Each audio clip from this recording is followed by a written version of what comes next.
कांदा, ऊन आणि उष्माघात यामागचं खरं सत्य. आधी समजून घेऊया ऊन लागणं म्हणजे नेमकं काय. आपण सहज म्हणतो ऊन लागलं, पण शरीराच्या आत नेमकं काय होतं. आपलं शरीर साधारण 37 अंश सेल्सिअस तापमानावर काम करतं. म्हणजे बॉडी टेम्परेचर आपलं हे ऑन अन ऍव्हरेज 37 डिग्री सेल्सिअसला असतं. आणि जेव्हा कधी बाहेर तापमान 40 पायरी ओलांडतं, 42, 45 आणि कधी विदर्भात 46 अंशावर गेलं की शरीर स्वतःला थंड ठेवण्यासाठी घाम सोडतं.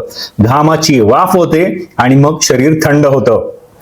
पण जेव्हा तापमान खूप जास्त असतं, हवा कोरडी किंवा दमट असते, शरीरात पाणी कमी असतं, तेव्हा शरीराची ही नॅचरल कूलिंग सिस्टीम फेल होऊ लागते आणि याला सुरुवातीला हीट एक्झॉशन म्हणतात.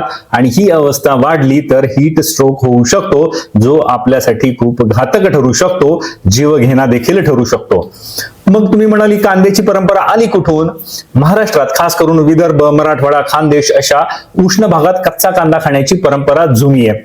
शेतकरी भाकरी, ठेचा, कांदा आणि ताक घेऊन कामाला जायचे उन्हात. कारण कांदा सहज मिळायचा, स्वस्त होता, पोटाला चांगला वाटायचा आणि उन्हाळ्यात जेवणाला चवही आणायचा. काही भागात पूर्ण कांदा कपड्यात गुंडाळून गळ्यात बांधायची किंवा खिशात ठेवायची पद्धत होती. यामागे असा समज होता की कांदा शरीरातील उष्णता ओढून घेतो किंवा ऊन लागू देत नाही. हे ऐकायला भारी वाटतं, पण विज्ञान म्हणतं थांबा, इथे थोडा फरक समजून घ्या. कांदा खाणं आणि कांदा गळ्यात बांधणं या दोन वेगळ्या गोष्टी आहेत. कच्चा कांदा खाल्ला तर शरीराला काही पोषण मूल्य नक्कीच मिळतात. त्यात पाणी असतं, थोडं इलेक्ट्रोलाइट्स असतात, फायबर असतं, क्वेरसेटिन सारखी अँटीऑक्सिडंट संयुग असतात. म्हणून कांदा हा उन्हाळ्यातील आहाराचा चांगला भाग असू शकतो. पण कांदा खाल्ला म्हणजे हीट स्ट्रोक होणारच नाही, ऊन लागणार नाही, उन्हाचा त्रास होणार नाही असं अजिबात नाही. आणि कांदा गळ्यात बांधला किंवा खिशात ठेवला तर शरीराचं तापमान कमी होतं.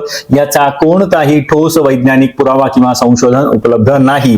अलीकडे डॉक्टरांनी देखील स्पष्ट केलं आहे की कांदा खिशात ठेवणं किंवा मानेला बांधणं हीट रिलेटेड आजारांपासून संरक्षण देत नाही. म्हणजे कांदा शत्रू नाहीये, पण कांदा आपला बॉडीगार्ड सुद्धा नाहीये. मग जुन्या लोकांना याचा फायदा वाटायचा कसा असं तुम्ही विचाराल तर हा महत्वाचा प्रश्न आहे. जुने लोक कांदा गळ्यात किंवा मानेभोवती बांधायचे, पण त्याचबरोबर ते काही गोष्टी नकळत आपोआप करत होते. ते सकाळी लवकर काम सुरू करायचे, दुपारी झाडाखाली विश्रांती घ्यायचे, डोक्यावर पांढरा फेटा किंवा टॉवेल असायचा, अंगातली जी वेशभूषा ही मोस्टली पांढऱ्या रंगाची असायची.